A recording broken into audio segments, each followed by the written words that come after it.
out to me with Spokane, Washington. I've done a lot of things with them. Ohio, I've gotten calls, and we've gotten calls from all over the country. We've shared our knowledge, we've shared our documents, our procedures, and we'd be happy to do the same with you. I think we're all here for the same purpose, and that's to keep the kids and staff safe. We'd always be available to you to help. Have you seen Connecticut though? Is every school district in Connecticut has some type of security guard system? Many schools, and here we are 5 years after the tragedy, and many school districts this year have gone to an armed program similar to Newtown's. Maybe not with the number of personnel, but many school districts have gone to an armed person on campus, other than an SRO. Thank you. Just want to thank Aaron for letting me out. Thank you for being here and all that you do. And that's it. Thank you. Anything you need here? Brian, let you know if you have any more questions. But I want to tell anybody that's out here as well, if they have any questions or comments, please feel free. This is not a closed circuit anywhere. But I get to you in a second, Brian. Well, you just one thing, just one more to kind of follow up a little bit what Aaron was just talking about, and a little bit of the expectations that Mr. Ramos was talking about earlier. When you don't have the specifics in a policy, how do you communicate to the parents that it's not going to be within 30 minutes? That's going to be our goal within a procedure or protocol that's not shared. So knowing that parents, as many of my colleagues have said, that their children are the center of their universe, and so that's going to be the most important thing to them. How do you communicate to them? You may not hear right away, and that be an okay answer for them. That's a very good question. You're going to have to do it through training of the parents. 30 minutes does not. Because 30 minutes sounds like a long time to It somebody. does sound like a long time. To somebody that's got a kid that's going through some situation. Exactly. Yeah. You're going to have to do your best to get initial messages out there. I will, again, one PIO, one public information officer, and it's my expectation that I will be able to get back to you within 30 minutes or 20 minutes, and just to not lock yourself down, because every parent's going to be sitting there on their cell phone saying, they're 9 o'clock, they're going to put their timer on. It's 30 minutes, and you call 31, and why do we have a policy? It's definitely a fine line. And either come to the microphone at the table or join. Oh, hey, can you guys hear me okay? But I want to make sure that the question goes on film as well, because this is being filmed. No problem. We're doing So it's hey, make sure I don't want. We got to share the podium with this side. Yes. All right, thanks so much. Hey guys, how are you? My name is Mike. I'm a parent of 2 students over at the Hugh Cole School Department. It's my first time here attending the meeting. That's one of the guys already does very well. So my question is, I'm interested. I've been hearing this out. It's my first time, like I said, to attend the meeting and everything. A lot of what you said is unbelievable and remarkable. I do, like all of you, are concerned, and like other parents that I know over at the school department, my kids hang out with and such, they are concerned about the safety, especially in school. Understanding there's several different factors in play. Most of you have already brought it up with as far as balance. How do we balance between safety, between security, between, like you said, Marjorie, right, big brother and everything like that. I wholeheartedly understand this from a parent's aspect. Communication is key. I'm not have any law enforcement background whatsoever. I do appreciate all of our law enforcement here between Bristol and I know the guys over at Warren. My main couple questions is this, also for you, Michael, so you can share with you here. In your revamping and taking a look at what's happened since 2008, has it been an opportunity that you found that probably one of the most effective ways of having good presence between balance is having at least one armed officer? Maybe it's a shared responsibility of the local police department.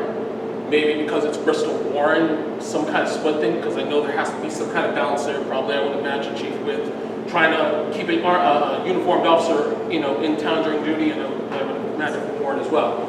But does that happen? Is there any kind of, have you found out that it is very, very successful having an armed officer there, that it's a better presence than just like your, glass or alarm sensors? Again, because it happened in Newtown, security is, the forefront. But I don't know, Chief, some towns in Connecticut, they use their schools as drop-in locations, where officers will just pull their car in the parking lot, just park there and do the reports there, or the school gives them a room or an office to come in and shake hands with the kids and do the reports in there. I don't know if you have a program like that in place or thought about it. There's a strong presence at every school on arrival and departure. There are officers assigned to that school. Example today, we had a reported gas odor in the school. Within, I would say, a minute, there were 6 uniformed police officers in that parking lot, including myself. Geographically, we're laid out very well, so we're able to arrive at school within a short period of time. We have a school resource officer that's assigned to the school. He's in the school from the beginning of the day until the end of the day.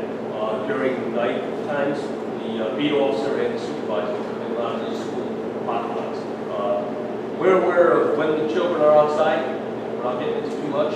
When they're inside, we do checks of every building daily, make sure the doors are locked. We have school staff, I will say that 99% of them are very, very cooperative. The only reason why I put 1% is sometimes somebody will become lackadaisical, but I don't believe that there's any intention or balance behind them doing something wrong. Oh, no. And I wholeheartedly see, when I see it over at the Warren School Department, the same thing. You guys, and my kids will end up here, 10 years from now when I'm a kid. But the idea is, when I see this, I know that also with the board, a couple of you guys mentioned some of your questions. You mentioned the idea of having, armed security presence, whether it be, a uniform officer open carrying or concealed carrying is the thing, which when you bring it up more than one time, it's almost an assumption that you guys are worried about the idea of the fact of having obviously a gun in the school. And that's the thing. I get that just as a parent, just from listening from you guys, that I can see, hey, well, what are the kids going to think if there's an officer with a gun in school? I think I know that every single one of these officers go out of their way to protect us, no matter night and day, and they have that. They see that on a normal daily basis. And having an armed officer in the school, I think is going to be great. I think in different levels, for the elementary school, I don't know any elementary kid from, go up to 5th grade who doesn't see a cop in school and thinks he's the coolest guy in the world. So I can understand if for, a short time of getting in there, having probably in Hugh Cole or in what's the other one? I apologize, guys. I don't know. What's the other elementary school? Give you a bill. Thank you. Give me a bill. If you had an officer there in presence, just there as, like I said, being there, armed officer, I don't think there would be any kind of hesitation as far as the kids being preserved. I think it would make us feel a little bit safer. I'm not sure, like I said, it's the first time for me being here. I don't know if you guys have even talked about having an armed officer, even here, but I think it would be a phenomenal idea to even start it off as probably a lower budget way of getting it in. I'm not saying, when I say low budget, not in that way, you guys are paying for everything, it should be worth the net some. But that would be a good idea as far as getting something in there. It's an immediate presence, it's immediate safety, immediate already trained individual who would have to be there. And I doubt any one of those kids is really going to try to, tackle a bunch of officers to try to grab his, triple secured locked holster. I know they have his level 3 retention stuff, so I highly doubt they're really going to come after you for that. Even though kids can't be a safe But other than that, guys, I think that if I have any questions for me, whenever I'm here, I'm just thankful that you guys let me talk. Obviously, thank you for hosting this night. I appreciate it. Am I good? Clear? You're good. Hey. So, Brian, Mike, sorry. Yeah, I'm here. Just for the record, what was your last name? Come on, Mike Stu. Skidmore. Skidmore, Skidmore, down in Pennsylvania. Yep. And then the other aspect, as the chief alluded to, and if we can attest to in Warren, that there is a presence of our police officers in all 6 schools. I do, Officer Medeiros, who is behind you, I think. Yep, there it is assigned to the high school. I do have a meeting with the town of Warren to discuss a SRO on Wednesday of this week. The governor and the commissioner, part of their budget is funding 50% up to SROs of schools of a certain size. So the middle school and the high school qualify for some reimbursement. So we are meeting with the town of Warren on the possibilities of a SRO at KMS, and the chief and the town of Bristol have been fully funding the SRO for almost 15, 20 years now. 18 years, right in the middle. It's been an incredible partnership with the chief as well as Chief Achille in Warren. As you said, our police officers are heroes at the elementary school, and I think this committee is dedicated to providing more security at the middle school and the high school. Just one point, I'd just like to say, the school district, George Simmons, our Director of Facilities, Rose Muller, our Director of Technology, and Raquel Pellerin, our Director of Finance, have been working with both police departments. By the end of the month, we'll be submitting 2 applications to the Department of Education on security upgrades, roughly about $800,000 worth of upgrades. One is a camera system that the police department's recommending. We do have a system at all 6 schools, but they need to be upgraded. That's currently live, but it's just time to upgrade it, especially at the elementary schools. We'll also be installing security film at our entryways. There'll be new digital radios that go directly to the police department, so instant communication from the schools to the police department. Upgrading the security doors at Colt and Andrews, they just need to be upgraded. And I think, do we have an example over here that we started numbering all the doors inside and outside so that the police department have clear communication on when they're responding to the schools. One aspect I think I heard over and over again by Mark is training. Our police departments have been working with our schools, but we need to have that continuous training, reminding all of our staff, if you see something, say something, keep the envelope closed. But how do you respond in a situation so that we have clear signals to react, and so that our teachers and our students know what to do in certain situations? And I think we always can improve on our training.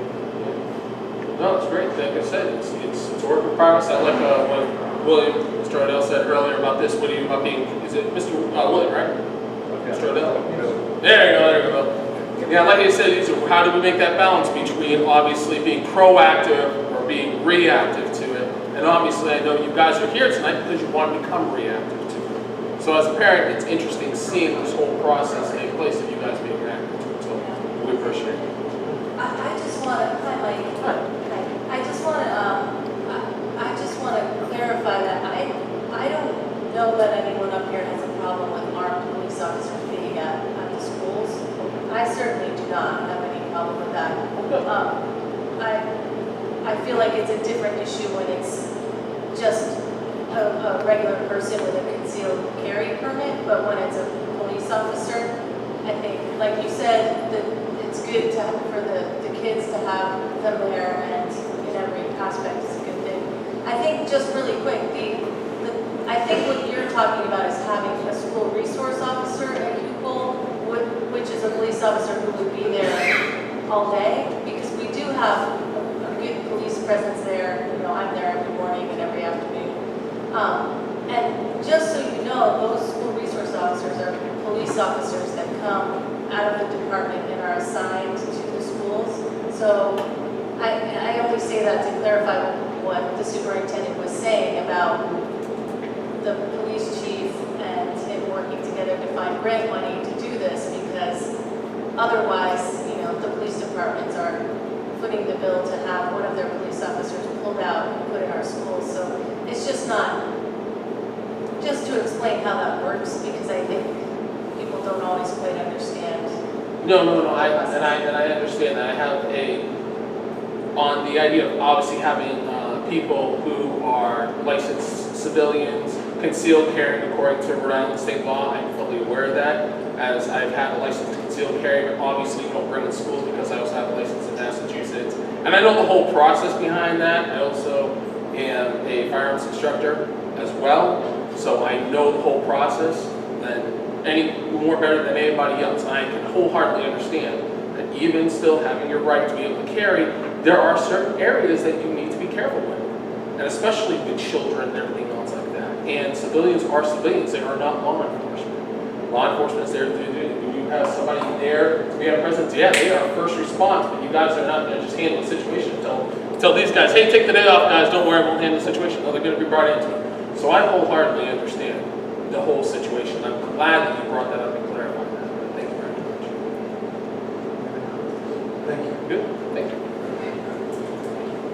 Is there any other questions or comments for Mark?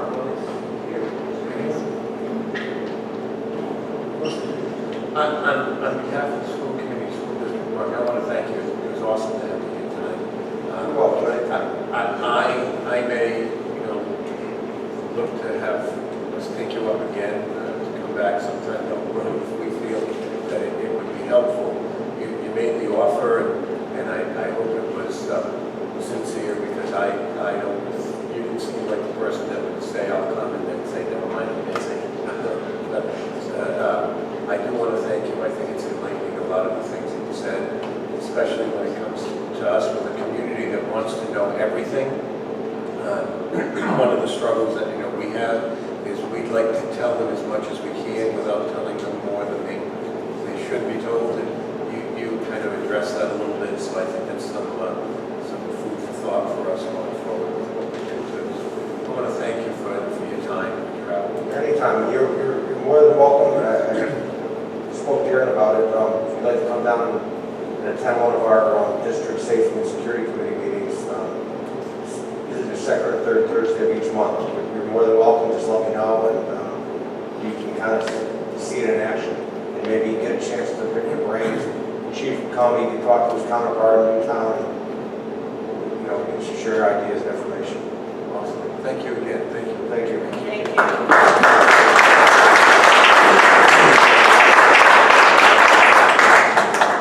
Mark, have a safe trip home. Can I ask, Mark made reference to New York Times article. Can someone see if they can find a copy of that and send it out to the school committee? I don't know what article he was talking about. Message you have to take first. I'd like to read the article. Any other comments? None. Mr. Chair, would it be possible to start setting up director of facilities to get him on a firing range? Obstacle course. I know his wife is already supporting that. Just one more job. All right, moving forward, we have one more item on our agenda, and that is, in essence, a discussion with our Director of Technology, Rose. If you would mind coming to the podium. There's been a lot of discussion and comment about the new microphones and sound system that we've been utilizing for our meetings, and the ability to hear appropriately or have our voices projected well. So we've asked Rose to come here to listen to the comments from the school committee, pros and cons, and see what it is that she can do to try and make us a little bit more comfortable and happier with the system that we have. So, anyone? Okay. Bill, I'll look to you. No problem. Well, yeah, you go. Yeah, I had the opportunity during the joint finance committee meeting to actually sit out there and listen. And that night, the only person I could understand was the superintendent. And nobody else, really. I sat down, to me, I I was wasting my time at that meeting because I literally couldn't hear anybody else, just the superintendent. And I went back at that and I think to myself, well, you know, why can I hear him and I couldn't hear anybody else? And I go back and I probably said this a dozen times, I'm probably tired of hearing this, that some of it is, yeah, it's speaker placement, it's the fact that, you know, the system is set up, but then there's not anybody there to make sure during the first 10 minutes of the meeting it is actually set up properly. You know, it's going to be EQ'd, the volumes have to be set for each individual microphone. The only way to tell whether it's set right is to have somebody there, for at least for 10 minutes anyway, to listen, to say, okay, it's right, I can now walk away. But tonight, I looked over there, there was nobody there to make sure the speaker replacement was right. I could hear some I call it pre-feedback. You get the echo, I could hear that quite a bit. But again, there are those issues, but there's also user issues. And this goes back to why I can hear the superintendent than anybody else. And I always tell people, I did this for 10 years in a church. It was a 400-person church, and had all kinds of rookies up there, had professionals up there, and I always tell them three things. Number one, a speaker, it comes down, a microphone, it comes down to, I call it pushing air. You have to push air across that microphone in order for it to work. And I tell the person, you got to do two things. Number one, you have to talk into the microphone in such a way that you're mentally talking to the person in the third row. Because if the person in the third row can hear you without a microphone, the microphone can hear you. Because this isn't a magic speaker set, you know, it's a device that helps you to be heard. If you're not speaking, if you're not using this device appropriately, everything I just said isn't going to do any good to the person who's back there. So we have to go back and forth, okay? The other thing I tell people who are using microphones is you have to learn to listen to yourself. Hear yourself speaking. If you can't hear yourself coming through the speakers, guess what? You're not coming through the speakers.